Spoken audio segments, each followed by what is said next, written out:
I'll be honest with you, I've had nights where my thoughts just would not slow down. Nights where my heart was pounding so hard that it felt like something terrible was going to happen.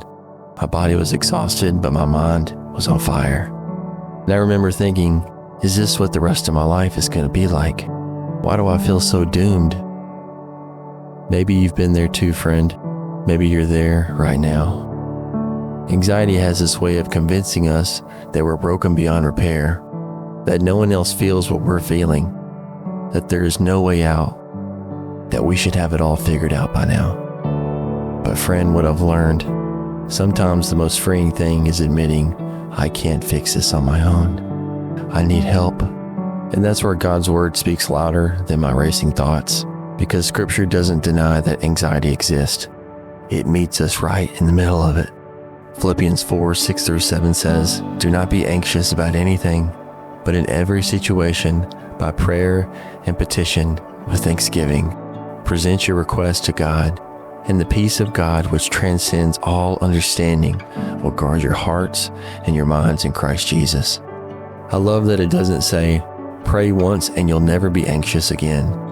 It says, in every situation. That means every time the worry comes back, we bring it back to Him.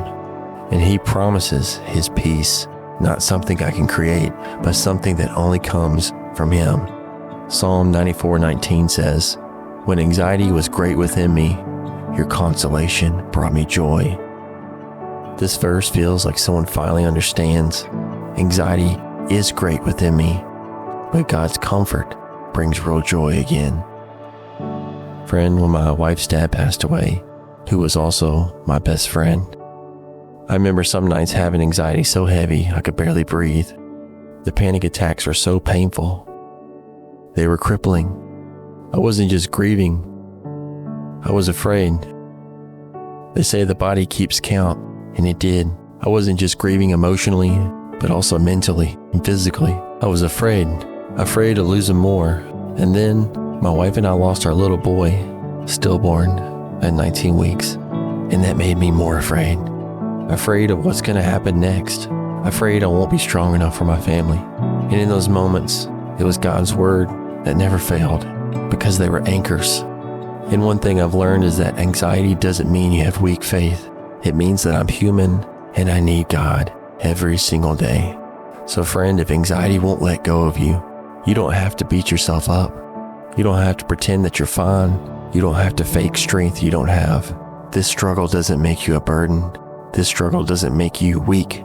You just need to keep showing up. Keep breathing. Keep handing it back to Him. Keep talking to someone that you trust, because God isn't disappointed in you, friend. He isn't tired of you. He's holding you, even now. Friend, you don't have to be strong.